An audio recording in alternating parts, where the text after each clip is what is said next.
Wala na. Wala na talaga. Yung? Yung trabaho ko, Bok. Isipin mo, pinataon ka rin iningatan yun eh. Long, alam mo, kung sa akin lang okay na rin yun na nakaalis ka doon. Kasi kung tratuhin ka ng manager mo Kala mo sino siya na ang taas-taas ang tingin sa sarili niya.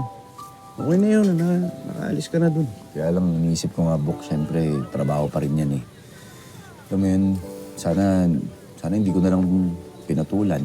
Sana hindi na lang pumatol sa kanya. Hindi, dapat lang sa kanya yun. Buti nga, nakapagtimpi ka eh. Ako yun, bugbog sarado sa akin. Okay pa nga yung ginawa mo.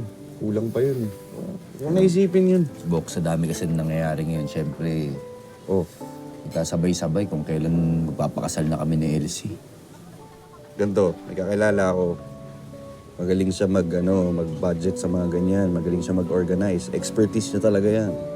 Tapos kung magkano lang yung budget mo, yun yung papaikutin niya.